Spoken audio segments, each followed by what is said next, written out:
Sabotsy fito amby folo jona telo amby roapolo amby roa arivo tonga soa iray eto amin'ny fampalalam-baovao ny Real TV amin'ity alina ity manasana seraka aminay atry amin'ny farany toy ny mahazatra dia ho jerentsika araloha ny lohateny.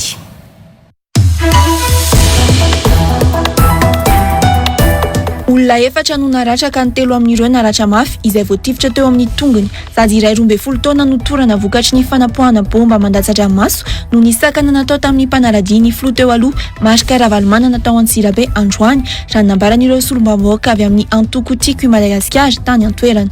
Mbola navita nanao diabe mandidina Antsirabe nefa ireo avy amin'ny antoko tiako i Madagasikara ireo tao Antsirabe taorian'io sakan'io izay notarihin'ny filoha teo aloha marika Ravalomanana ny alohany nanantaterahan'izy ireo ny Congrès Patra tao Vatofotsy Antsirabe. Tsy azo entina vahiny ny firenena malagasy noho ny tsy fahaizany tena soatoavina malagasy hoy ny filoha teo aloha marika Ravalomanana androany manoloana ny fizakan'ny filoham-pirenena ny zoom-pirenena frantsay. Tsy fanao ny manafina marina raha nambarany ary tompona andraikitra voalohany amin'izany fitsarana avy momba ny lalam-panorenana teo aloha izay tsy afaka miala noho ny fanitsakisahana ny fiandrianam-pirenena. Mitaky ny fametrahampialan'ny filoham-pirenena io kosa ny antoko sosialy demokraty na ny PSD raha ny fanambarana navoakan'izy ireo omaly ary nanamariny ihany koa fa fanitsakisahana ny fiandrianam-pirenena izany. Ao anatin'ny herijikany tanteraka ireo mpilalao ny Barea ary tsy mieritreritra ny horesy amin'ny lalao rampitso hifanandrinany amin'ny Ghana ary hanome ny tsara fa ny Barea miatrika sahady ny CAN 2020 amby roa arivo raha nambarany mpanazatra androany. Ezakanao ny tsara ihany koa ny ekipa ghanéenne raha nambarany mpanazatran'izy ireo tao anaty fifantsana ho an'ny CAN 2020 amby roa arivo io raha nivalandresaka ho an'ny mpanao gazety izay nitanterahan'izy ireo ny hariva teo amin'ny kianja ny Barea Mahamasina.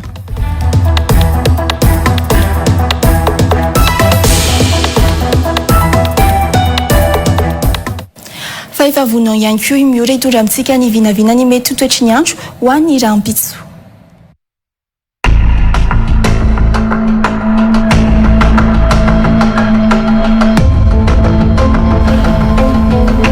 Ankafarina tsopoko lasy tsopoko vavy no endrika arabananao any atsoka tranoany izay manaraka ny fampalalam-baovao eto amin'ny Real TV Madagasikara amin'izao fotoana izao. Ndao fatasika zao eto ny ahoana indray ny mety ho vinavina amin'ny toetry ny andro. Raha hoandra pitso alahady sy ny avaka pitso alatsinainy. Ato anatin'ny roa andro manaraka dia saika toetra ny rotsakorana any amin'ny ilany atsinana ny Madagasikara iny. Raha saika ho maina ny faritra sy sambo ny manerana ny nosy. Raha hoandra pitso alahady ary ndao fataritsika voalohany makasika an'izay mety ho vinavina ny toetry ny andro izay raha ho an'ny afoatany no anomboantsika azy. Tahitantsika amin'izao fa ifandimbiasa ny rahona sy ny masoandro izy ifandimby ihany koa ny rahona sy ny masoandro raha ho an'ny ato Fianarantsoato. Fa raha ikisakisika ny any ato Masinany dia saika ahitana rotsakorana izy raha saika hitoetra kosa ny orana tandrifindrahona ho an'ny ato Sainte Marie ato. Raha ny any Nosy ary no hofantaritsika manaraka makasika an'izay mety ho vinavina ny toetry ny andro izay dia hitantsika amin'izao fa saika hitoetra ny orana tandrifindrahona ny any Nosy any ka vinavinaina manodidina ny 13 ka hatramin'ny 9 degré Celsius ny marsipana. Raha iverenantsika ireto faritra sy sambony ireto dia saika hibalika ny masoandro ny any andrefana sy amin'ny tapany sy ny nosy iny raha saika ifandimbiasa ny rahona sy ny masoandro kosa ny any Antsiranana any. Raha ny marsipana ambandrindra ary no fantaritsika manaraka dia tazan'izany moa ny any Fianarantsoa izay vinavinaina manodidina ny 10 ka hatramin'ny 12 degré Celsius ary tazantsika kosa ho an'ny any Mahajanga any ny marsipana ambondrindra izay vinavinaina manodidina ny 20 ka hatramin'ny 4 degré Celsius. Toy izay ary raha ny mety ho vinavina ny toetry ny andro raha hoandra pitso alahady. Raha ho an'ny afaka pitso alatsinainy kosa ary no ndao fantaritsika makasika an'izay mety ho toetry ny andro izay amin'ny ankapobeny dia saika ho maina ny andro raha ho an'ny avoatany manokana nefa mety hivadibadika ihany izay toetr'andro izay. Hitantsika amin'izao ary raha ho an'ny avoatany an-trano hanomezantsika azy dia ifandimbiasany rahona sy ny masoandro izy toy izay ihany koa raha ho an'ny atao fianara-tsoato fa raha ijeritsika ny any andrefana avaratra ary any amin'ny tapany atsimon'nosy iny dia saika ibalika ny masoandro raha ny any nosy be kosa ary no fatasika manaraka ny makasika an'izay mety ho vinavina ny toetry ny andro izay dia hitantsika amin'izao fa hitoetra ny orana tandrifindrahona ka vinavinaina manodidina ny 20 ka hatramin'ny 7 degré celsius ny maripana raha iverenantsika ary ireto fatra sisa ambiny ireto dia saika hitoetra ny orana tandrifindrahona ho an'ny ato Sainte Marie ato raha ahitana rotsakorana kosa ny any amin'ny ilany atsinanany Madagasikara iny raha ny maripana ambandrindra ary dia tazana izany ho an'ny any fianara-tsoany izay vinavinaina manodidina ny 9 ka hatramin'ny 14 degré celsius ary tazantsika kosa ho an'ny any Mahajanga ny maripana ambondrindra izay vinavinaina manodidina ny 20 ka hatramin'ny 13 degré celsius toy izay ary raha ny mety ho vinavina ny toetry ny andro raha ho an'ny afaka pitso alatsinainy raha ny masoandro kosa ho an'ny avoatany dia hiposaka amin'ny 1 sy efany maraina ary ilenzika amin'ny 5 sasany ariva ankasitrana isika rehetra ary miaraka aminay hatramin'ny farany ary mbola sakaparan'izany ianao nanaraka ny fampahalalam-baovao eto amin'ny Real TV Madagasikara mirary fety sambatra ho an'ny ray rehetra ary mirary ny sosiny tsara ho anareo ihany koa veloma tsopoko.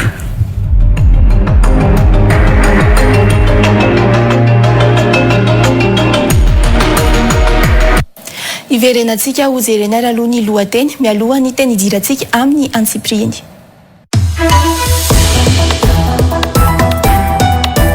Olona efatra no naratra ka ny 3 amin'ireo naratra mafy izay voatifitra teo amin'ny tongony. Zaza iray 12 taona no torana vokatry ny fanapohana bomba mandatsa-dranomaso no nisakana natao tamin'ny mpanaladia ny filoha teo aloha marika Ravalomanana tao Antsirabe androany raha nambaran'ireo solombavôka avy amin'ny antoko tiako i Madagasikara tany an-toerana. Mbola navita nanao diabe mandidina Antsirabe nefa ireo avy amin'ny antoko tiako i Madagasikara ireo tao Antsirabe taorian'io sakan'io izay notariany filoha teo aloha marika Ravalomanana ny alohany nanantanterahany ireo ny Congrès Patra tao Vatofotsy Antsirabe. Tsy azo entina vahiny ny firenena malagasy no nisy fahaizany tena soatoavina malagasy ho ny filoha teo aloha marika Ravalomanana androany manoloana ny fizakany filoham-pirenena ny zoom-pirenena frantsay. Tsy fanao ny manafina marina raha nambarany ary tompona andraikitra voalohany amin'izany fitsarana avy momba ny lalam-panorenana teo aloha izay tsy afaka miala no ny fanitsakisahana ny fiandrianam-pirenena. Mitaky ny fametrahampialan'ny filoham-pirenena io kosa ny antoko sosialy demokraty na ny PSD raha ny fanambarana navoakan'izy ireo omaly ary nanamariny ihany koa fa fanitsakisahana ny fiandrianam-pirenena izany. Ao anatin'ny herijikany tanteraka ireo mpilalao ny Barea ary tsy mieritreritra ny horesy amin'ny lalao rampitso hifanandrinany amin'ny Ghana ary anomeny tsara fa ny Barea miatrika sahady ny CAN 2022 raha nambarany mpanazatra androany. Ezakanao ny tsara ihany koa ny ekipa ghanéenne raha nambarany mpanazatran'izy ireo tao anaty fifantsana ho an'ny CAN 2022 io raha nivalandresaka ho an'ny mpanao gazety izay nitanterahan'izy ireo ny hariva teo amin'ny kianja ny Barea Mahamasina.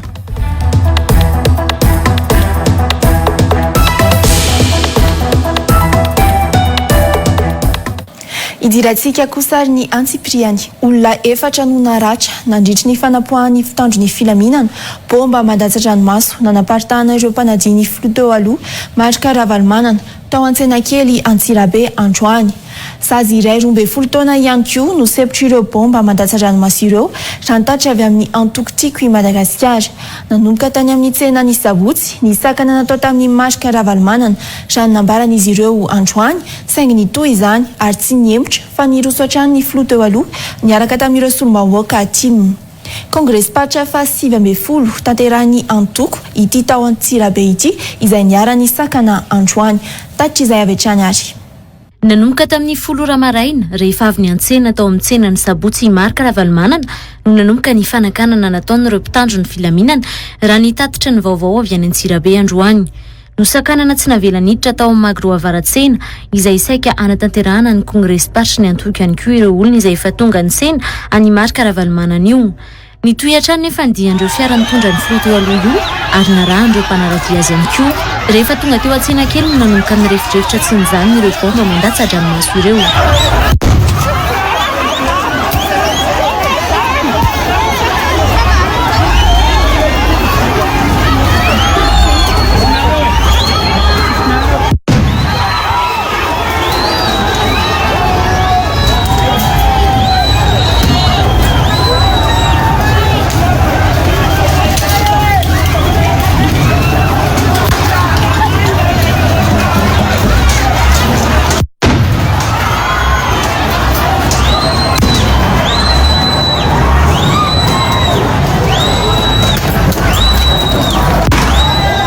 vokatra io olona efatra no naratra raha nitatry ny avy amin'ny atokotiko Madagasikara. Ny telo tamin'ireo no naratra mafy izay tanora indray raha toa kariny mpianakaviana 17 taona sy 17 taona ny roa.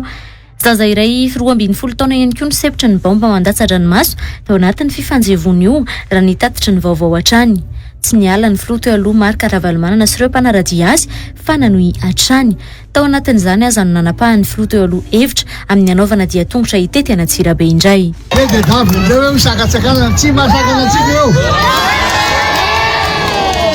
Ataontsika tetezina mihitsy tanànatsika batako no andeha tongotra mihitsy tsika tetetia fahalalana ny olona rehetra fa tena tiantsika tamin'ireo ora tolakandro vao tonga teo amin'ny tokotanin'ny top tao mahafaly vato fotsy Antsirabe ireo mpiaradia amin'ny Marc Ravalomanana nanatanteraka io kongresy party io. Tao anatin'ny kabary ny mono nilazany ny filoha teo aloha Marc Ravalomanana fa efa nieritreritra azy tsy ho tonga tao Antsirabe. Leo laika tsara lahatra isika. Leo dia restasy sy ny tsify sy ny rano. Leo tsy fampitsakafo ho an'ny olona. Hita rehetra zay naleha dia tena leo. Ary tena leo ny laika tsara lahatra sy ny fitapitaka tao. Hitatsika zany zao fa tena jaly fadiranovana io. Misy ratsa-damy any tsy misy saria tsena. Fa ireo nge mieritreritra mihitsy tsy ho tonga eto. Natao zao ny fampitorana rehetra nandalo teta herinandro mahery zay. Nodorotandriny ndeo nefa jereo dalo ary amandotory hita tena tsy mieritreritra dia sena zay dia samanapoka an'ilay samanapoka an'ilay grenade.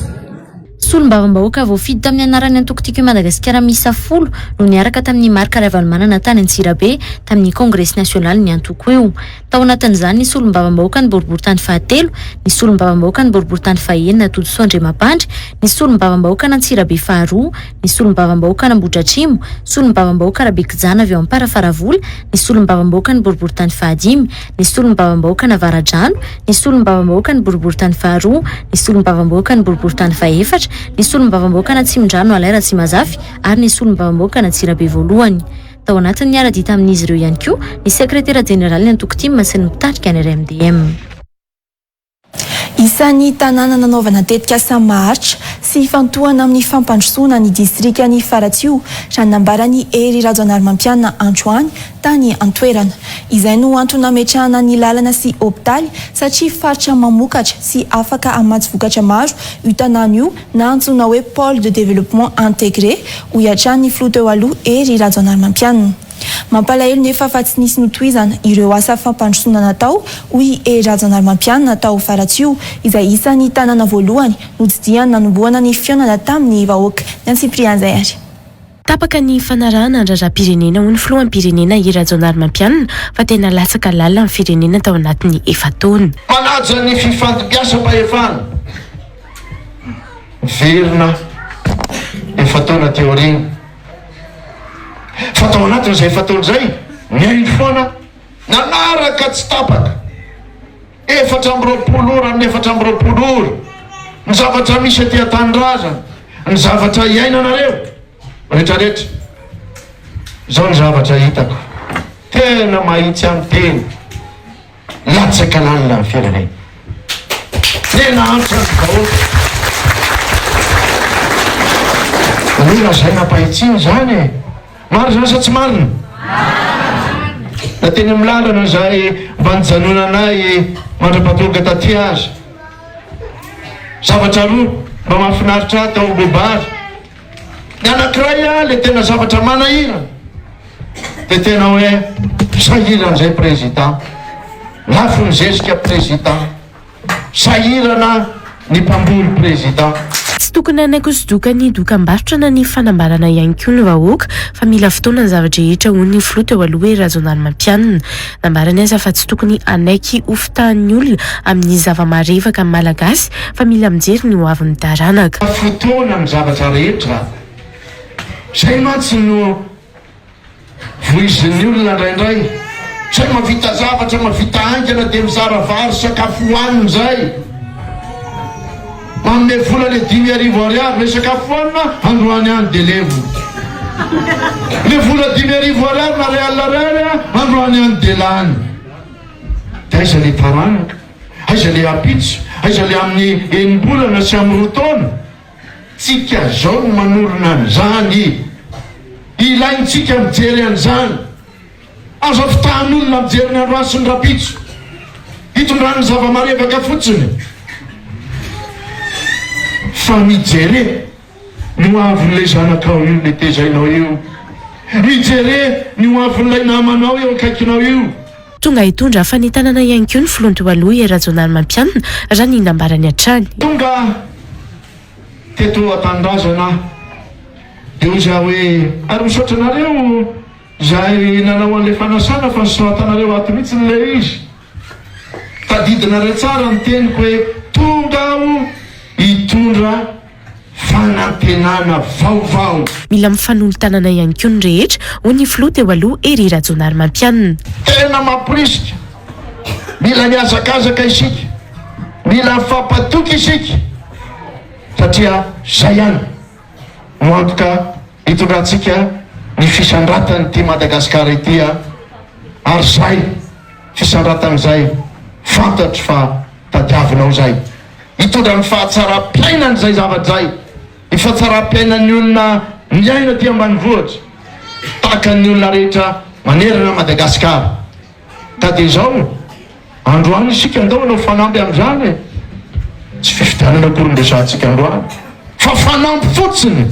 eo amin'izay tiavantsika ny tanindrazantsika tany Faratsio no nanomboana ny fitsidiam-paritra nataony filonto eo aloha erazonary mampianina androany distrika fitaratra sy nametrahana fampandrosoana i Faratsio na tsy nisy notohizana aza ny asa napetraka tao hoy ery razonary mampianina antony nijidiana ity distrika ity amelomana ny fanantenan'ny vahoaka tsy azo entina vahiny ny firenena malagasy na inona tenenina satria tsy mahalala ny fomba maha-malagasy sy ny ilainy malagasy hoy Marika Ravalomanana tao Antsirabe androany tsy fanao ny manafina ny marina ary manana andraikitra lehibe amin'izany ireo milaza fa azo raisina fa tsy mitombona izay ny HCC na ny fitsarana avo momba ny lalam-panorenana teo aloha hoy hatrany ny filonto eo aloha Marika Ravalomanana fanontaniana moa no napetraky Marika Ravalomanana ny amin'ny hoe tsy mba nanadiady ve ny fitsarana avo momba ny lalam-panorenana momba io fizakany filoham-pirenena Andry Rajoelina ny zom-pirenena frantsay io ay ve raha ngatika mitondra ty malagasy ty am'izao fotoana zao ka tsy malagasy fa na izara zao vao manalo tsy fanao ny manafina amin'ny marina ary manana andraikitra lehibe amin'izany mandray andraikitra lehibe amin'izany areo nilaza hoe azo raisina fa tsy mitombona za ianao menatra satria ny ACC teo aloha io de tsy nanadiady ve izy tadidiko mihitsy za zao Marika Ravalomanana kandidata amin'izany de niona tamin'indraka iny hoe ataovy complet tsara ny dossier-nao za zao miresaka aminareo ary vavolombelona mitantara de hoy aho fa nahoana hay izy tika ny ambadiky any no zavatra tsy marina de fa tamin'ny 2014 ny sasany ampilangataka zom-pirenena frantsay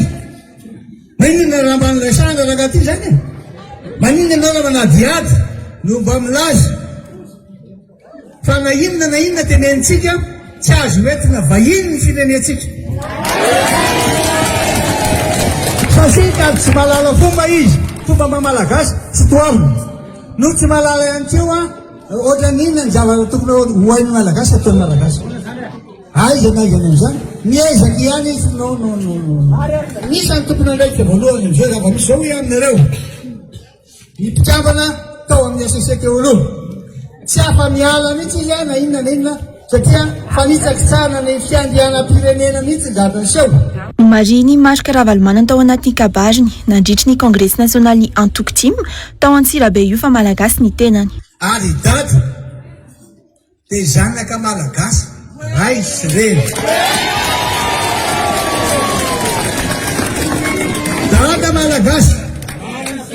dada malala zay manjory voaka malagasy dada miainga venan'ireo fiainan'ny malagasy rehetra manao izy tany tsara zay mihoatra no 70 isan-jato ay ny dady zany fa i dada koa nefany tsy tara n'ireny teknôlôzia vaovao reny sy fianarana ny anarany reny dada koa zany de isan'le vato no solotro ny tany aza matalatry nareo fa minofotsy ny any dada sady malala mety mavoatra mahay a ny andeha voatra mavita mialaka am'izao tontolo zao aoka ho atao horetany ho rendanitra fa dada de tena manana ny zom-pirenena mamalagasy azy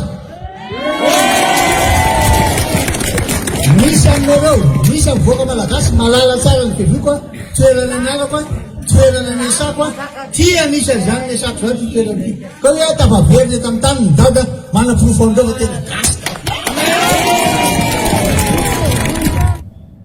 nangataka ny fametra-pialan'ny filoham-pirenena Andry Rajoelina no ny fizakan'ny zom-pirenena frantsay ny antoko PSD raha ny fanambarana ny soratra navoakany ity antoko sosialy demokraty eto Madagasikara ity omaly mazava ny volavolan-dalàna malagasy mikasika ny zom-pirenena malagasy fa ny malagasy mizaka ny zom-pirenena vahiny dia tsy mizaka intsony ny zom-pirenena malagasy raha nambarany ity antoko ity ary lazan'izy ireo fa tokony hiala ny filoham-pirenena mety ny atao aina no itoina ny fametrahana ny demokrasia sy ny soatoavina indrindra ny fiandranam-pirenena amin'izao akatoky ny fifidianana ho avy izao ny sy famaritana mazava ny lalàna amin'ny vovonana izay tokony hampiatra ny lalàna eto Madagasikara raha ny taratasy nalefa ny collectif des citoyens malagasy monde amin'ny androm-panjakana telo dia ny fitsarana avy momba ny lalam-panorenana ny anteny meran-doolona sy ny anteny meram-pirenena omaly nangatahan'izy ireo fanazavana marina momba ny filazana amin'ny fizakan'ny filohan'ny repoblika ny zom-pirenena frantsay io ny antoko ny sesilany nanomboka omaly ny famoahana fanambarana nataon'ireo antoko politika momba io fizakana ny zom-pirenena frantsay ho an'ny filoham-pirenena Andry Rajoelina io ny antoko PSD na ny parti social démocrate kosa ny voalohany tamin'ireo nangataka ny fametraha-pialany filoham-pirenena amin'ny toerany manoloana io fizakana ny zom-pirenena frantsay io ambaran'ity antoko ity tao anatin'ny fanambarana navoakan'izy ireo omaly ny hoe mpamaiza miaika rehefa tsy mety ny natao ary nilazany ihany koa fa maro ireo mpamendrifendry sy mpamadika lalàna no marian'ny PSD tao anatin'ny fanambarana ihany koa azy fa matahotra ny overy tombotsoka mora mahita lazaina foana iarovana mazava nefa ny lalàna hoy ireo avy amin'ny PSD ireo fa ny malagasy mizaka zom-pirenena vahiny dia tsy mizaka intsony ny zom-pirenena malagasy ary mbola faritany andiny fa 470 ao amin'ny lalam-pandrenana ihany koa izany fa ny filoham-pirenena dia tsy maintsy mizaka zom-pirenena malagasy ho ny fanambarana nataony PSD ambaran'izy ireo moa fa vohitsakitsaka io lalàna io vohitsakitsaka ihany koa ankoatr'izay ny soatoavina malagasy ary voatotoana ny fiandrianam-pirenena ho ny antoko social démocrate ny marian'izy ireo moa fa rehefa miresaka amin'ny filoha frantsay ny filoha Andry Rajoelina dia toy ny miresaka amin'ny filoham-pirenena ihany ka voatsindry avy hatrany ny tombotsoan'ny Madagasikara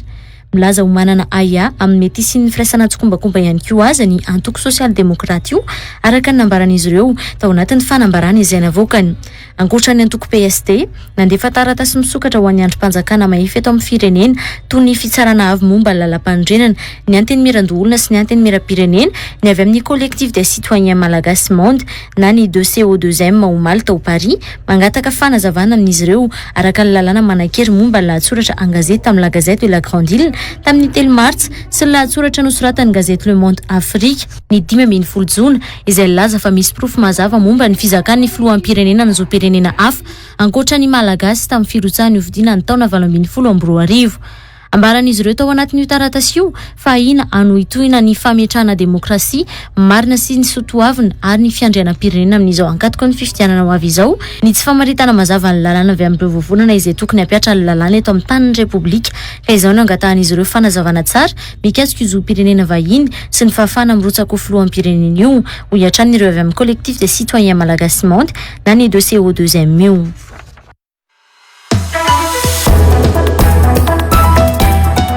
vahiny fandaharana invité spécial hoarahanao eto amin'ny Real TV Madagasikara ny sabotsy 7 jona 3 amin'ny 7 alina ramatory narakotomanga daleny serasera ny fiadidinan'ny repoblika teo aloha iresadresaka mahakasika ny raharamafana eto amin'ny firenena ny politika sy ny fitantanana ny firenena anasanao ary anaraka izany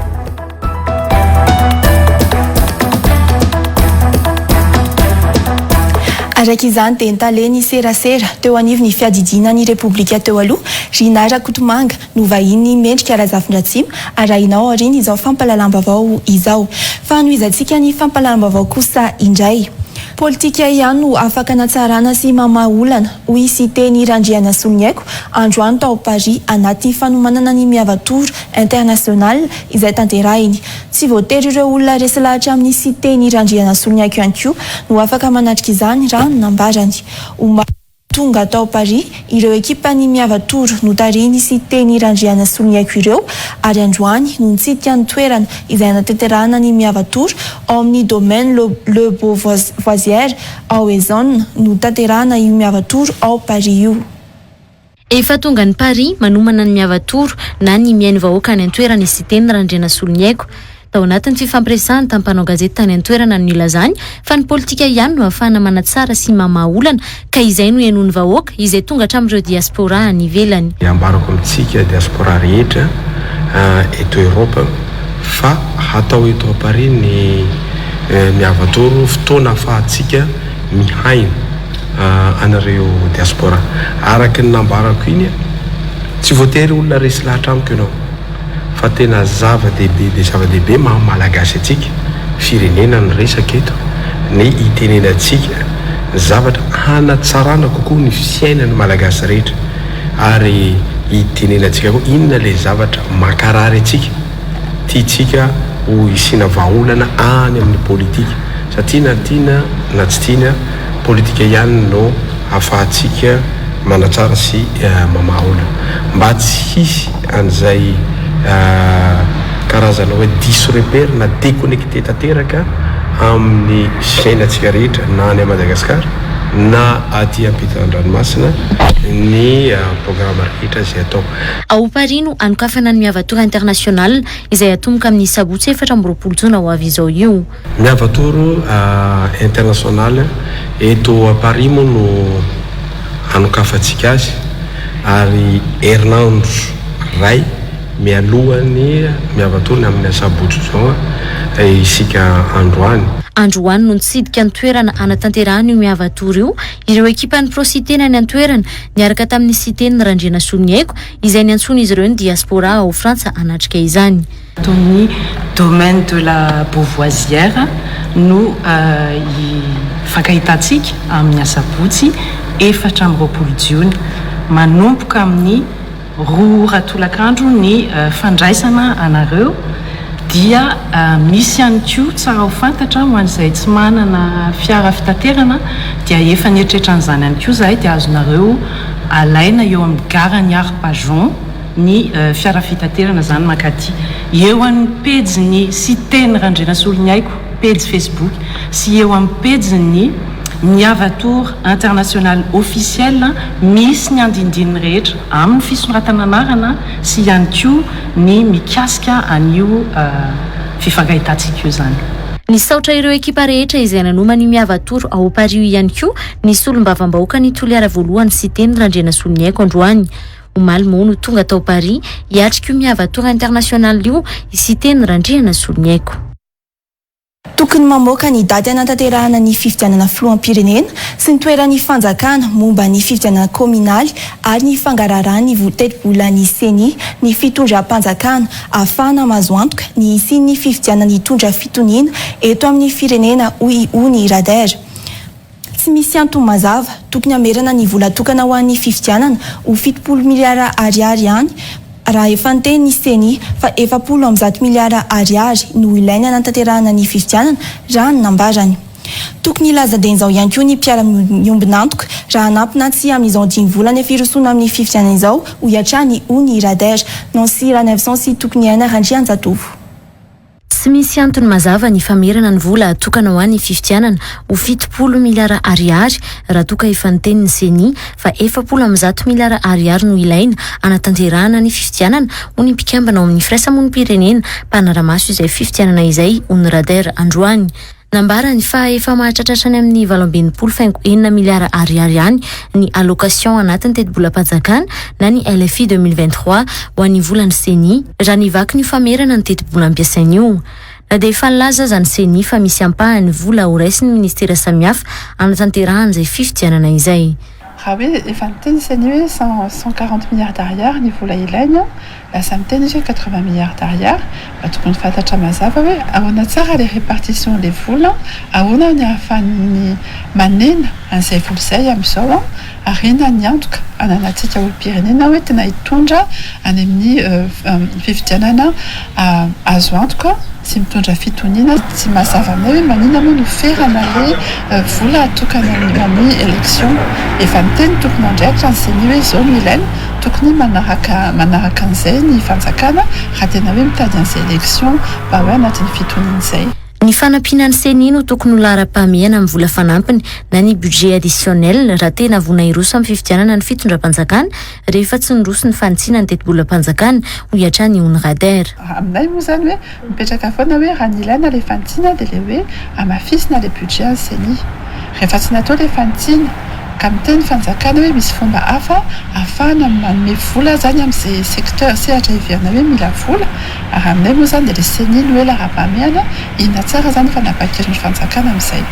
fa raha tsy ampy le vola omeny seny dia aminay moa zany midika izay hoe tsy vonona iroso amin'le élection azo antoka sy le hoe crédible zany ary mitondra fitoniana ny fanjakana. Mariana ety mpikambana amin'ny firaisamonim-pirenena ety ihany koa fa tokony hitombo aza ny teti-bola omenan'ny seny raha oharina tamin'ny teti-bola ny fifidianana tamin'ny taona 2014. Mariana mantsy fa tokony hiditra amin'ity taon'ity ihany koa ny fanatanterahana ny fifidianana kominaly raha toka tena anara-dalàna tanteraka. Raha oharina tamin'ny 2018 moa zany 52 milliards d'ariary ny budget tamin'ny 2018 zany hoe nisy fitomboana 30% eo ny budget any seny fa amin'izao zany tsika raha tokony misy an'izay hoe communal izay aiza hoe zany budget ho an'ny élection communale anatin'ny voio raha hoe les besoins hitantsika zany tokony misy an'izay hoe tokony tombo le budget atokana ho an'ny seny izay fa eo zany le hoe fangarahana mba ahafahantsika mahita tsara hoe inona tsara le répartition le budget apetraka ny seny izahay eto amin'ny firaisamonim-pirenena moa zany dia mangataka ny fangarahana momba le hoe inona tsara moa zany ny fanapa-kevitry ny fanjakana aloha voalohany sy ny seny amin'ny resaka communal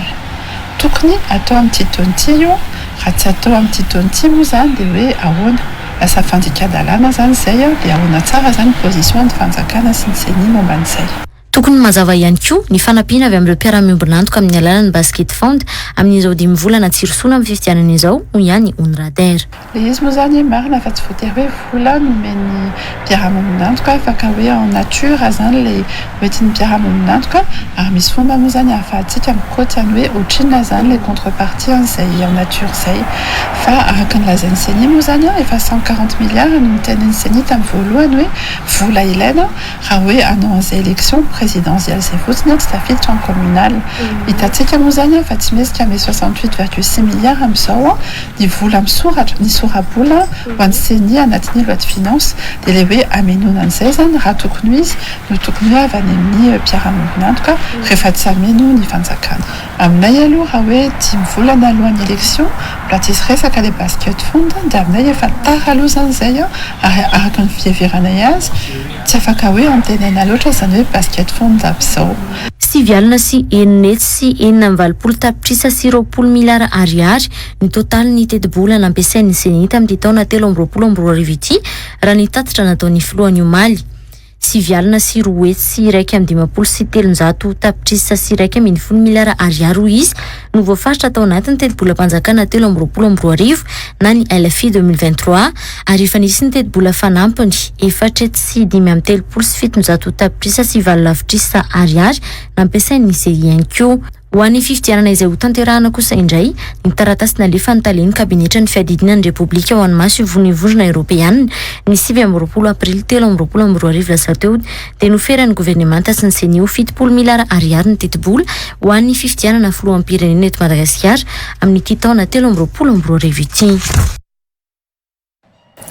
Mampanahy ny fahafahan'ny rafitra mpikarakara ny fifidianana manatanteraka ny andraiky ny ara-dalàna sy ara-drariny ho ny fiarahamonim-pirenena safidy. Ny antony olom-pirenena araka izany izy ireo ilatsaka ny sitrapo anara-maso ny fifidianana. Fanamby mantso ny safidy ny andrakofana mpanara-maso eny amin'ny birao fifidianana mahatratry iray alina raha ny fanambarana nataon'izy ireo ny antsoina mpilatsaka ny sitrapo anara-maso ny zotra mpifidianana ianjara koto ny rainty. Marefy ny lisitry mifidy izay navazana ary miamafy ny fiantsina sy ny fifanenjehana ara-politika ho ny fiarahamonim-pirenena safidy. Mampanahy araka izany raha nambariny io firaisamonim-pirenena io ny fahafahan'ny rafitra mpikarakara ny fifidianana mijoro amin'ny fahaleovan-tenany sy manantanteraka ny andraikity ny ara-dalàna sy ara-drariny. Mampanahy araka izany raha nambarany io firaisamonim-pirenena io ny fahafahan'ny rafitra mpikarakara ny fifidianana mijoro amin'ny fahaleovan-tenany sy manantanteraka ny andraiky ny ara-dalàna sy ara-drariny. Misy faharefoana ny lisitry mifidy lohavozana,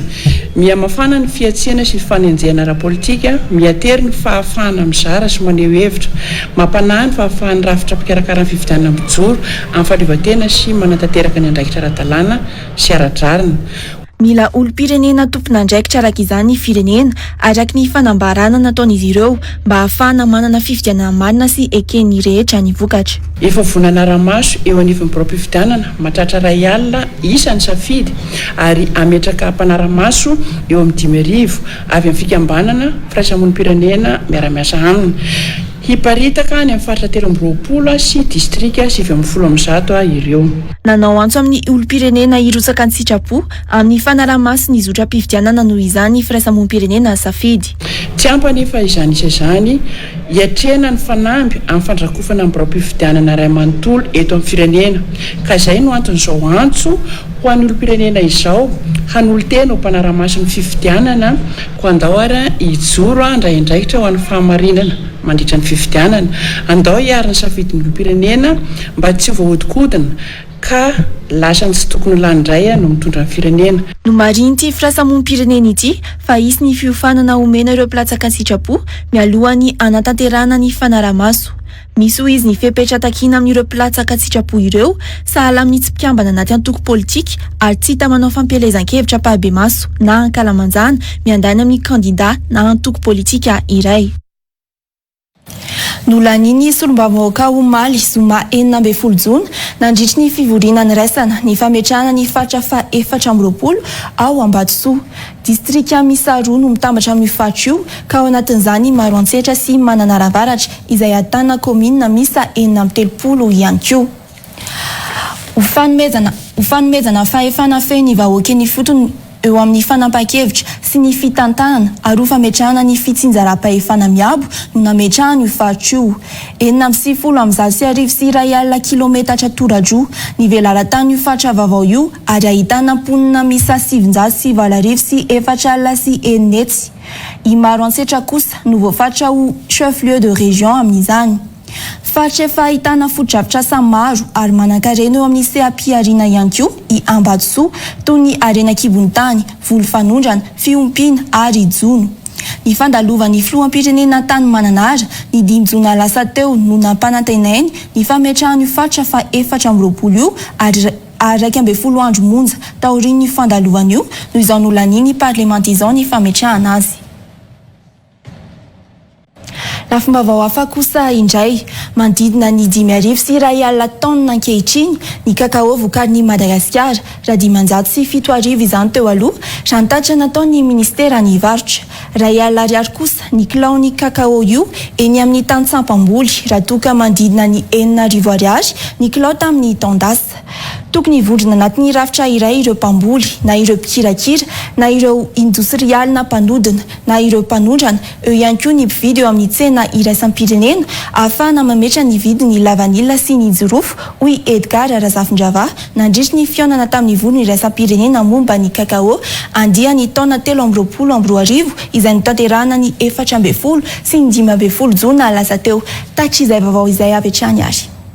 Nodiniana nandritry ny fionan'ireo ikona ny vondron-draisam-pirenena momba ny kakao, ny momba ny fanavoazana ny lisitra sy filaharan'ireo firenena mandinina ny 20 mpamokatra ny kakao tsara indrindra.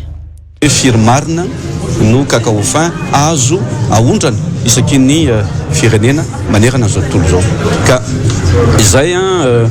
manontany ianareo hoe inona no mety ho tombotsoa azontsika. Ny tombotsoa azontsika dia manomboka zao dia anana ny vidiny farany tsara indrindra eran'izao tontolo zao cacao fin satria io le ICCO io dia karazana agence anankiray na institution anankiray mametra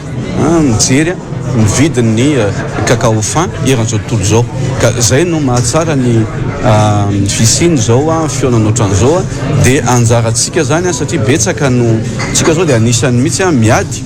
mba tsy anao sous-facturation na apidina ny vidin'ny cacao fin itsika satria tsika ny tena tompony dia tsika ny tena tokony tazona ny vidin'ny cacao fin eran'izao tontolo zao. Anisany reharehan'izao tontolo izao ny cacao eto Madagasikara ary niady ny tazona ny laharana voalohany amin'ny famokarana ny cacao tsara indrindra i Madagasikara. Tokony vondrona amin'ny rafitra iray ireo misehatra amin'ity cacao ity mba hamerana ny vidiny, hoy ny ministra. Raha mametraka fomba fiasa ohatran'izao zany tsika zay ny tena nezahana mba nafahana hoe na reo mpamboly zany le planteur ny cacao na planteur ny vanille na reo mpikirakira tondra reo hoe conditionneur stockeur na reo industriel na transformateur na reo mpanondrana na exportateur zany dia eo ihany koa reo acheteur internationaux mpividy any velany mivondrona ao anatin'ny CCO zay ary zay mbola tsy anana ny vanille atsika eto Madagasikara tokony vondrona zany ao anatina institution anankiray ohatran'io ary zay nangatahako teo ho ataotsika eran'izao tontolo zao ny ametraka an'izay institution internationale zay ivondrona ny rehetra mba afahantsika mametra marina vidiny hoe na ny vanille atsika na ny girofle sy ny sisa ary mba hampatanjaka ny firenetsika. Araka ny nambarany itony mpanantateraky ny ICO ivoaka amin'ny volana oktobra 2024 avy zao ny fehi-kevitra farany ny dinika nataon'ireto manam-pahaizana manokana raha ny vidiny cacao tsara indrindra nambarana nandritra ity fihaonana ity. Nahitana fiakarany tahan'ireo mpianatra tsy manara-dalàna mbola monina eny amin'ny cité Ankatso tato anatin'ny herintaona araka ny fitsiriana sy fanaramaso natao ny Taleny Croix Omaly. Hiditra amin'ny fampanaran-dalàna ho an'ireo mpianatra monina eny Ankatso ny tompon'andraikitra misahana ny foto-drafitrasa eny amin'ny Anjerimanontolo aorian'ny fitsiriana sy fanavaozana ny lisitra ireo mpianatra tokony misitraka indray ny trano fonenana eny amin'ny cité io raha nambarany Taleny Croix Atrany. Dimy amin'ireo mpianatra 9 may trano ny herinandro lasa teo ihany koa no efa tsy anisan'ireo tokony misitraka trano fonenana intsony raha ny fanazavana tao aorian'ny hetsiky ny mpianatra Omaly teny Ankatso izay may trano ny herinandro lasa teo. Mikaela Andrianjaka sy tokony aina Andrianjatovo. Nitarina nandritra ny iray volana ny feptaona nanatanterahana ny fitsiriana tao amin'ny trano ny mpianatra raha tokony efa tokony farana ny herinandro teo raha nambarany teo anivon'ny Croix na ny sampanampanaramaso ny trano ny mpianatra amin'ny Anjerimanontolo. Tafiakatra 700 mantsy amin'izao ny tahany tsy fanaran-dalàna hitan'ny Croix tao anatin'ny herintaona raha nambarany Taleny foto-drafitrasa eny amin'ny Anjerimanontolo. Manampitrotraka izany ny fisian'ireo mpianatra mampiditra olon-kafa monina eny an-toerana izay tsy mpianatra eny amin'ny Anjerimanontolo akory. Afaka iray volana kosa dia hiditra amin'ny fampanaran-dalàna izy ireo ahafahana mampiditra ireo mpianatra vaovao tokony hisitraka ny trano fonenana eny an-toerana. Nisy tamin'ireo mpianatra may trano koa no tsy tafaverina misitraka amin'ny trano mpianatra intsony. Dia anatin'ny fotoanan'ny fanaraha-maso koa zany zay ny fanaovana renouvellement ny trano fonenana mpianatra amin'izao dia tiana marihana aloha zany fa ao anatin'ireo mpianatra 12 io zany efa misy 5 zany efa voamarina zany fa tsy efa tsy ao anatin'ilay zany efa miraiky 12 ihany zany sisa no anisan'ireo victime zany zay mbola tena tabony tamin'ny fotoan'androny fa raha za raiky 12 zay zany zay tena misoratra adalàna tokony tafiditra tsara amin'ireo trano zay eritrereto napetraka ireo ary malalaka tsara ny trano saingin'ny olana moa zany dia misy an'ireo filazana anazy moa zany berger le apetran'ireo mpianatra ireo zany dia ireo matetika zany mahatonga an'izy lasa azo atao hoe betsaka loatra zany le olona mipetraka anatin'ilay trano zay marihana fa tsy ara-dalàna eto anivon'ny Croix le izy tsy voasokatra teny anivon'ny Croix zay zavatra izay. Voatery tsy maintsy hiara-ny lalàna ireo mpianatra hiara-ny fanesorana azy ireo eny an-toerana mitohy kosa ny fanavaozan'ireo trano ny mpianatra simba vokatry ny trano. Manoloana ilay trano ny mpianatra izay may tamin'ny 2000 dia nisy niezaka efa natao zany fanarenana ilay trano dia sisy moa zany ny entreprise nanao an'ilay trano noho ny fiakaran'ny vidin'entana zany dia efa sisy tamin'ny ny mpanao an'ilay trano dia niraisin'ny Croix tany zany fanatanterahana an'ilay trano satria zahay moa zany mana teknisianina mikasika an'izay dia nitohizana zany le izy ary taorinan'ilay fampiresana tamin'ny mpianatra zany dia nipiasa ny croix zany nanao anazy. Nanantanteraka hetsika amin'ny taky ny anomezana azy ireo trano fonenana moa ireo mpianatra mahay trano teny Ankatso ka nitondro io fanazavana io ny avy amin'ny croix. Ny vaovao mandidina ny fetim-pirenena kosa indray andray anjara amin'ny maso atao amin'ny 9 jona ny solotena ny tafika avy any La Réunion hoy Virginie Rahelso tale ny serasera anivo ny ministera ny fiarovam-pirenena sady tondra teny ny komity mpikarakara ny fankalazana ny fetim-pirenena. Voasa amin'ny 14 jolay ihany koa mantsy raha nambarany ny tafika malagasy nanomboka ho maly tao Betongolo ny kermesy ary tsy farana raha tsy amin'ny 9 jona raha nambarany atrany. Isy ihany koa ity mpitondra teny ny komity mpikarakara ity ny Afomanga manerana ny district Andry Rabesaotra. Ny rojona nandritra ny fananganana ny sainam-pirenena no tarihin'ny filoham-pirenena teo amin'ny lapan'ny tanàna Analakely no nisokatra ny fankalazana ny fiverenana ny 17 taona ny fahaleovantena ny Madagasikara hoy Virginie Rahelso mpitondra teny ny komity mpikarakara. Nanomboka ho maly ny kermesy eny Betongolo ao anatin'ny fankalazana ny andro ny 9 jona. Dia isy ny kermesy lehibe iarahana amin'ny mpitandro ny filaminana rehetra zany hoe ny tafika ny zandary ary ihany koa ny polisy izy ireo dia mikarakara ny lanonana zay efa fanao isa taona iantsona ny malagasy rehetra iantsona ny ankizy rehetra ny tanora rehetra ao amin'ny kianja ny Betongolo no anomboka amin'ny fomba ofisialy zany amin'ny alalan'ny ministry ny fiarovam-pirenena ny ministry ny filaminam-bahoaka ary ihany koa ny sekretera mpanjakana ny gendarmerie dia rehefa misokatra zay atao hoe kermesy zay raha ampitso dia tsy farana raha tsy amin'ny 9 ny volana jona eo amin'ny kianjan'ny Betongolo. Mitoy ny 17 sy 18 jona ary mandritry ny herinandro ny 9 jona ny fankalazana amin'izany. Isy ihany koa ny fitoam-bavaka ho an'ny tanindrazana ny andro ny 15 jona ankoatra ireo seho ara-pelazantsara. Isy ny fanentana ny isan-karazany isaky ny faritra mandritry ny herinandro idirana amin'ny fetim-pirenena ho hiatrany ity mpitondra teny ny komity mpikarakara ity. Voatazona ihany koa ny Afomanga amin'ny 15 jona isaky ny distrika. Ankoatra ny matso izay mahafety ny foloandaha ny 9 jona ihany koa eo amin'ny 15 Ambarea Mahamasina. Isan'ireo andray anjara amin'izany nosy La Réunion hoy ny mpitondra teny ny komity mpikarakara. Amin'ity indray mitoraka ity dia isy fiara-miasa amin'ireo solotenan'ny tafika avy ao La Réunion satria isika ihany koa dia nahazo fanasana ihany koa ny solotenan'ny tafika malagasy andray anjara amin'ny matso lehibe izay ho atao any Frantsa tafiditra ao anatin'ny resaka diplomasia sy ny politika ny fandriam-pahalemana moa zany fiaraha-miasa amin'ireo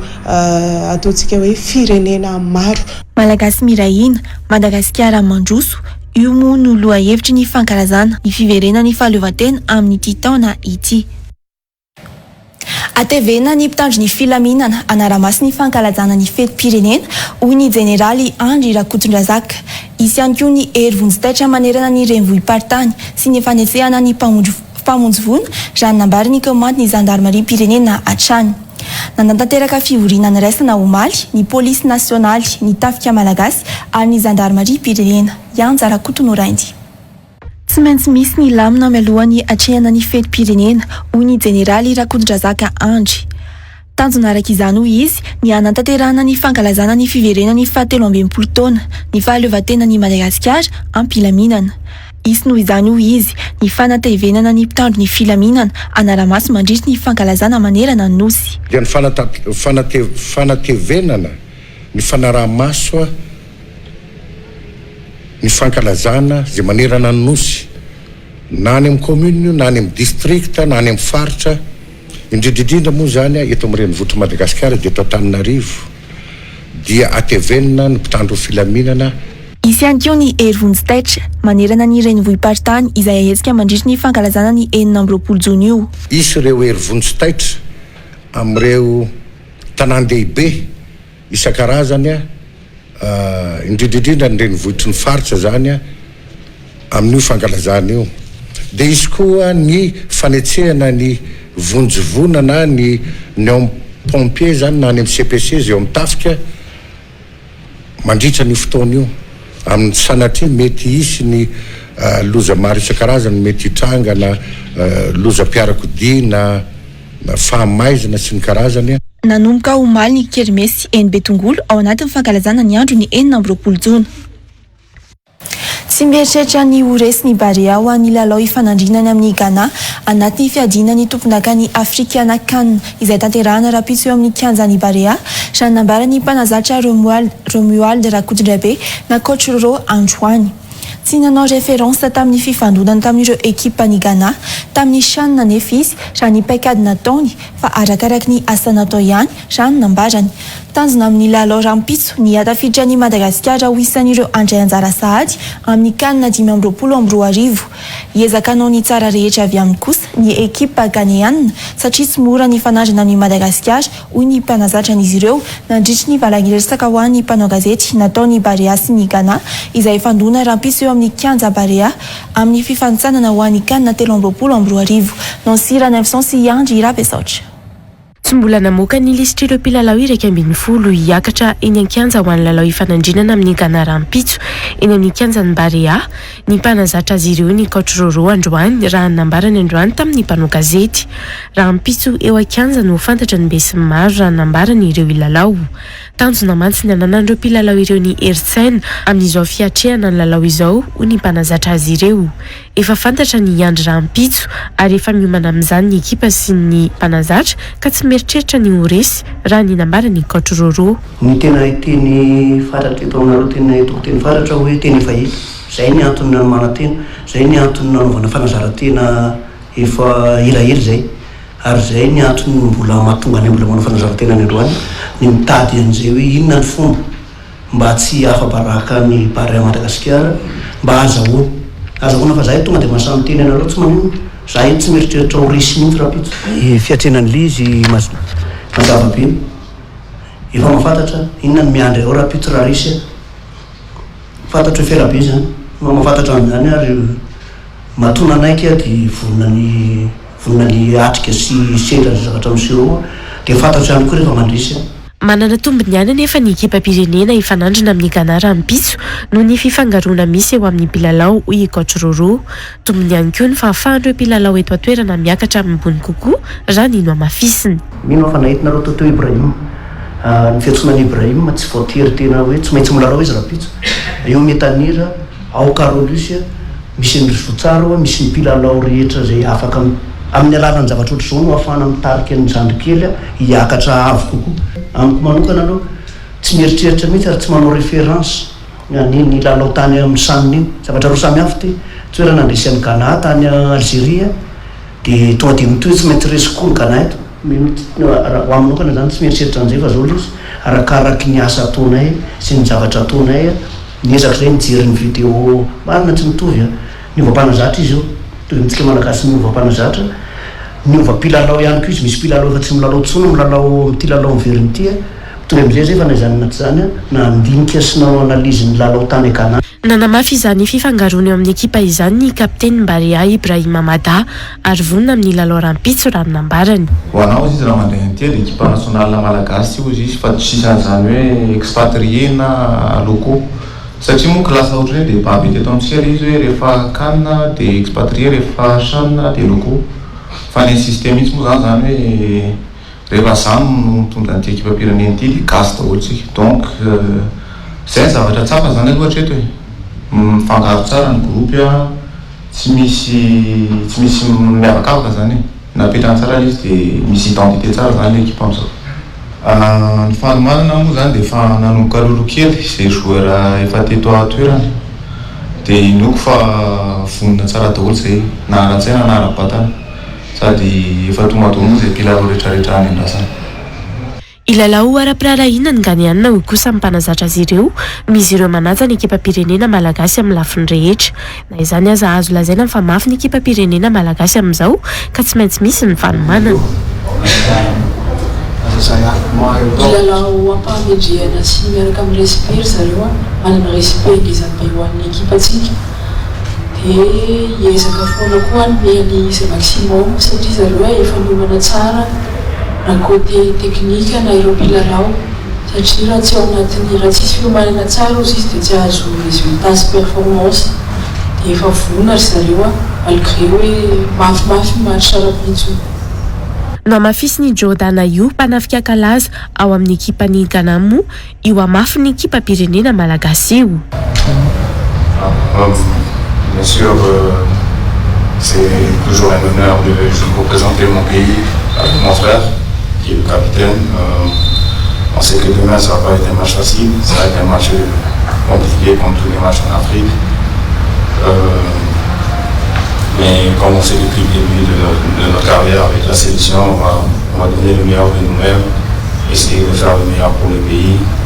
et essayer de se qualifier, que ce soit demain ou que ce soit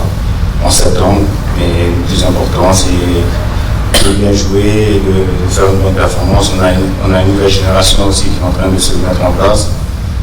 Et voilà, c'est pas vraiment évident, mais on reste une équipe compétitive. Amin'ny 12 ora atoandro moa dia efa hisokatra ny vavahady idirana amin'ny kianjany Maria ho an'ny lalao rampitso. Iditra amin'ny pejy zokary isika.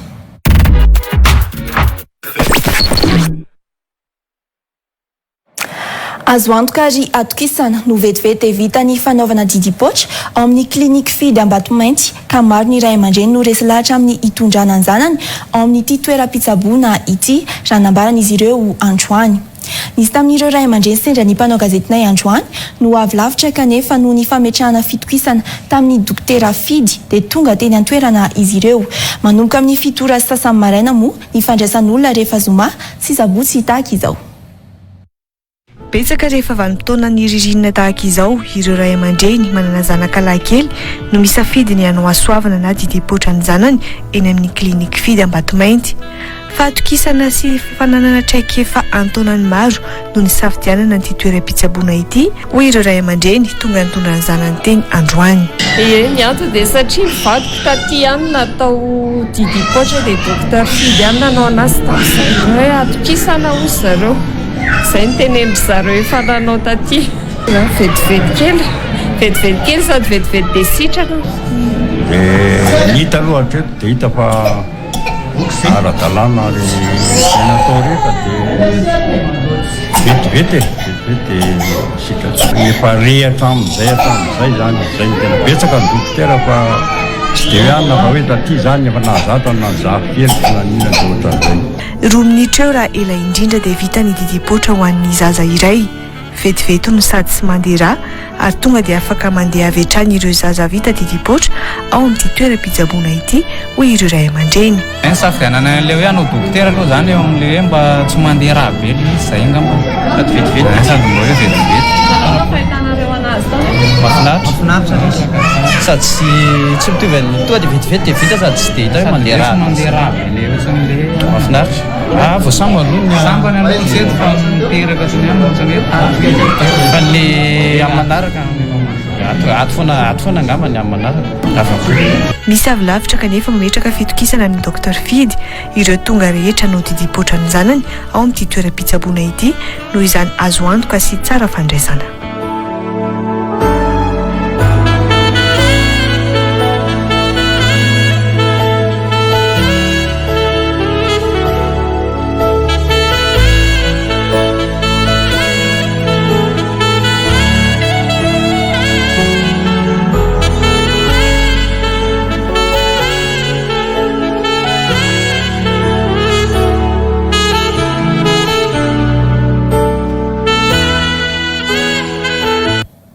Manabahiny fampalalam-bavao amin'ity ality dia zareo avy ao amin'ny ITTA miarabanao René. Miarahaba ny mademoiselle Nomena, miarahaba ihany koa tsika tokantrano any manaraka an'izao vaovao zao tsy tapaka.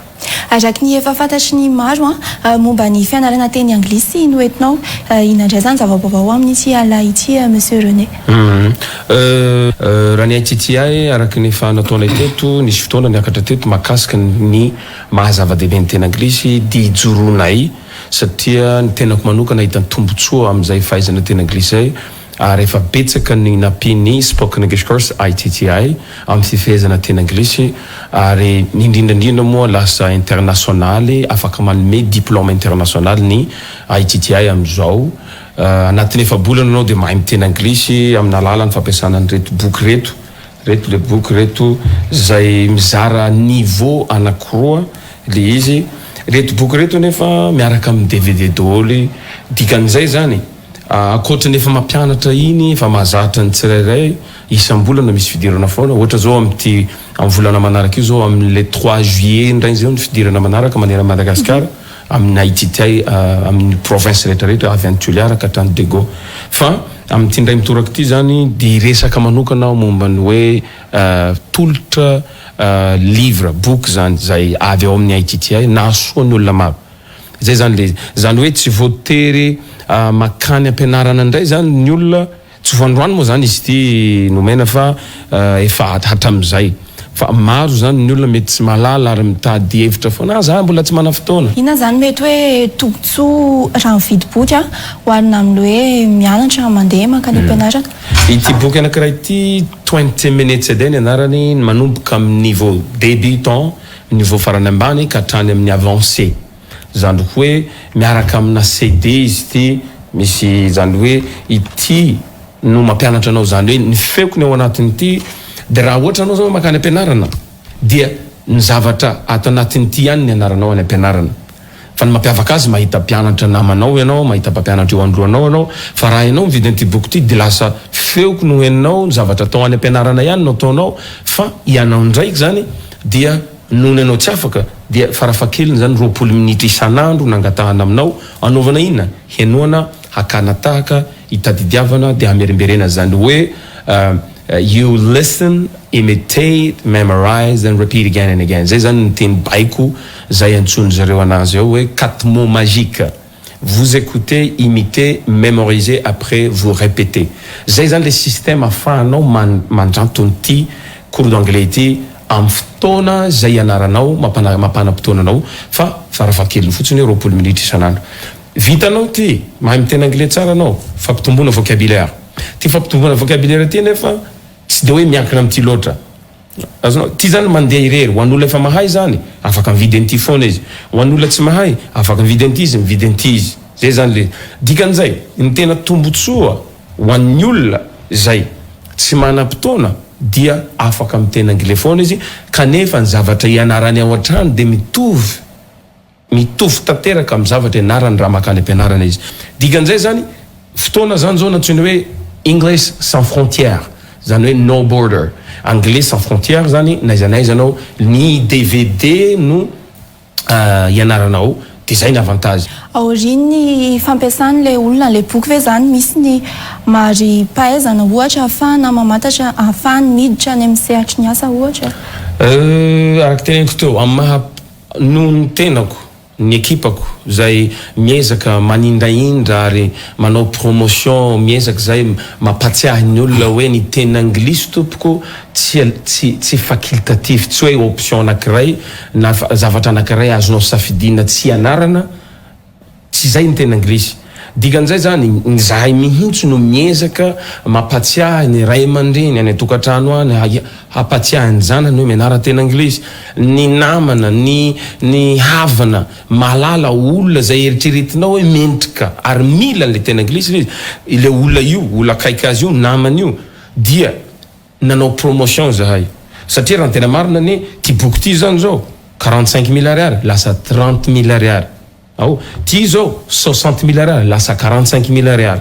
ity fampitomboana vocabulaire anankiray faharoa teo fahatelo ty zao fanaovana lecture satria eto Madagasikara tsy ahitavanao loatra librairie ka hoe teny anglisy ranoray ny boky ao anatin'le librairie dikan'izay zany efa manao promotion zahay promotion dikan'izay dia ny zavatra rehetra tombotsoan'ny olona zay anjifany ty boky ty dia omena idaholo ino teneninao teo hoe mety misy ve fomba raha mividy an'ty boky reto le olo reto boky reto satria raha totalina moa zao 120 000 ariary le boky de inona ny tombotsoa inona ny mety ahafahana manao test azy tsy zay moa teneninao teo hoe misy mari-pahaizana ve omena azy raha ohatra ka raha ny tena marina eo aminay efa bolana roa volana voalohany le 20 minutes teo de roa volana faharoa le 5 vocabs ty ka raha mividy an'reto boky reto le olona izy telo reto dia omenay chance izy raha mianatra amin'ny alana reto boky reto izy ananany resin'reto boky reto afaka mandalo ny centre ny ITT maneran'ny Madagasikara zay misy azy faritra misy azy izy zay province misy azy izy dia ampandalovinay test izy dia misaoty an'ity niveau ty izy raha ohatra ka mahavoafehy an'ity programme ty dia avy atrany izy manao an'ilay vocabs rey tsy ahita zavatra oatra zany hoe mividy an'ity 120 000 ariary 120 000 ariary ny totalité an'ity roa alina sy rahetsy mampiana teny izy afaka miantso izy misy numéro reto raha misy zavatra tsy azony afaka manantona any amin'ny bureau n'ilay ITT izy raha misy zavatra tsy azony dia rehefa avy eo mahay izy dia afaka manao test ao izy dia na dia tokony hianatra efa-bolana izy dia 2 volana ihany no fotoana ianarana azy zava-dehibe zany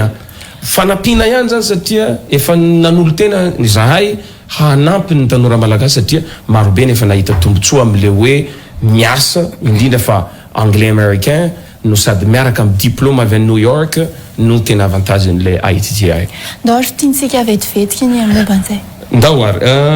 matetika ny tanora malagasy tsy tia mamaky boky, tsy tia manoka fotoana, tsy tia mametraka, tsy mifehy tena ny anay nefa vao mametraka na ny anarany boky fotsiny dia fa mitaky 20 minitra. Fifehezan-tena zany zay. Dikan'izay mila mifehy tena kely anao, raha ianao matsapa faible, tsy mahay ninina mihitsy ary ty tsy mitaky niveau. Na classe T3 ianao izy ny fomba fiteny, na T4 na 7e ndraiky koa izy ny fa mahay français any amin'ny privé dia afaka manao an'ity satria reto boky reto izy telo reto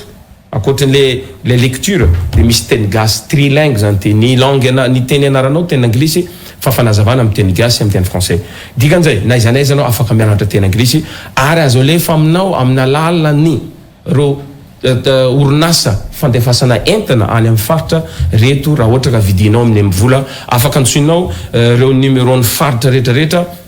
zay ho hitanao io dia reto boky reto zany manomboka amin'ny latsinainy zao satria saika hoe nataonay larobila izy fa efa kaiky koa ny 26 cadeau 26 izy tony dia afaka manjifa anao amin'ny ITT rehetra manera Madagasikara jifaolo izy 3 alina ariary ny toainy amene tsy miaraka amin'ny CD dikan'izay vocabs ray fampitomboana vocabulaire afaka miaraka reto vidinao miaraka 4 alina ariary tokony izy lasa 10 sy 4 alina miaraka amin'ny DVD ampianarina anao ny prononciation satria anglais américain tsy dia hoe mora dia ohatran'izay koa ny lecture mila mamaky boky foana anao dia ity koa nefa 4 alina lasa 10 sy 4 alina vita 26 pause fotsiny dia jusqu'amin'ny 30 juin zany io offre io amafisiko zay manomboka amin'ny latsinainy ka hatrany amin'ny 30 juin any mba isianina antsoina hoe fahaleovatena ho anao fa tsy ho an'ny hafa koa dia makasitraka nomena misaotra antsika rehetra ny tokantrano aza lalovina ntsony no avintsika ho an'ny tanora indrindraindrindra iny ary makasitraka ny ITTI ny vahiny tato anaty fampalanam-baovao tamin'ity ala ity koa dia misaotra tompoko 10 taona izay milasa tsy mitsarotra mivoatra amin'ny lafiny rehetra izahay mba hanatranana ireo tanjona maro etsika maro no anamarina izany ka hatomboka avaravarana misokatra ho tanterahana ny faharoapolo ny jona telo amby 24 avy izao eto ny Foibe mitondra ny anjara biriky io fampandrosoana ny Madagasikara ankalaza ny faha 10 taona ny Banque Foibe any Madagasikara tsy dia mipedy sy ny tranon-kala momba ny anjenjena Banque Foibe ny Madagasikara miavao sy miamafy orinatrano. Les inscriptions sont ouvertes à l'école Bird. Test entrée du 21 au 23 juin 2023. Choisissez pour votre enfant un enseignement de qualité. Dans un environnement bienveillant et épanouissant.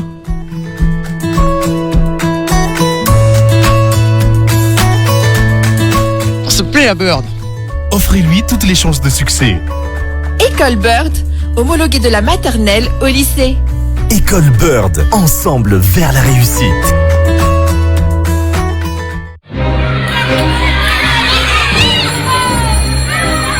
Soyez les bienvenus.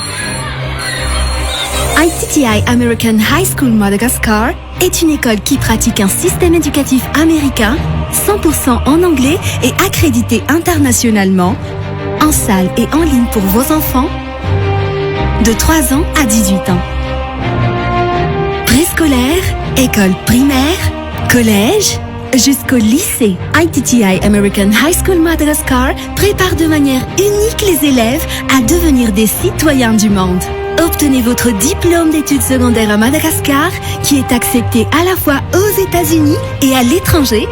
Harvard University, Washington State et tant d'autres. Franchissez les prochaines étapes de votre éducation ou de vos projets professionnels. Confiez vos enfants à nos enseignants certifiés et expérimentés. ITTI American High School pour un avenir meilleur. Enroll today for the good of your kids. Email Manzakalu H264N 038 69 222 43 033 07 222 43. mila mandray vola avy amin'ny tapaka sy namana avy any ivelany aza misahirina intsony miaraka amin'ny tapitap send sy amin'ny vola vaovao efa afaka mandray vola avy any ivelany compte amin'ny vola avy amin'ny tapitap send ary avy hatrany dia ariary naiza naiza misy ny havanao na any Europe, USA, Canada na Emirates Arabes Unis amin'ny fotoana rehetra tsy mivoaka ny trano sady tsara ny taux de change tsindrio aingana ny 10 111 étoile 1 dièse amin'ny vola tsotra aingana azo antoka.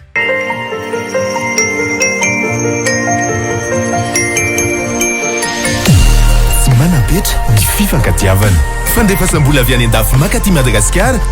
amin'ny alalan'ny Western Union, TapTap Send, Ria, Orange Money Europe, Orange Money, miaina ny sakana azo antoka kokoa.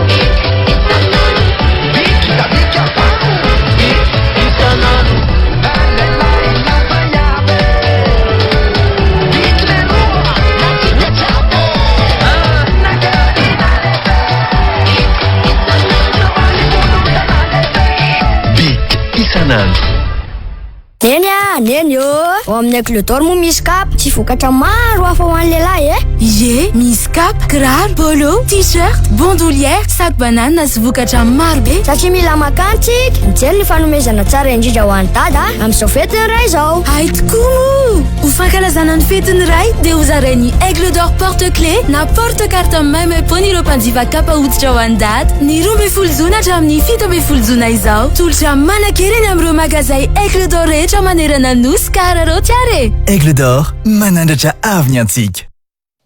Dia iny ihany koa no mamarana ny fampalana vaovao tamin'ity alina ity. Misaotra anao nanaraka izany hatramin'ny farany ary mirary fetiny iray sambatra ho antsika rehetra. Veloma tompoko.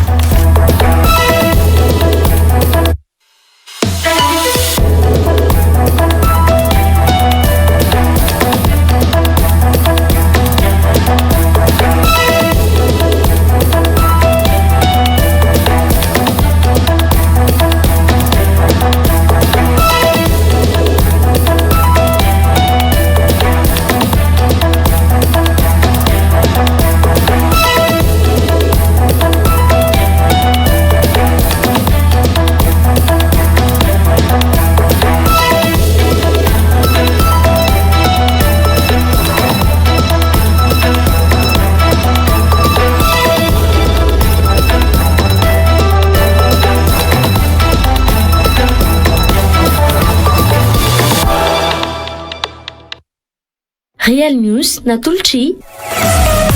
Saint-Gilbert Telma, des actualités uniques, dynamiques et renversantes dans Real News. Si.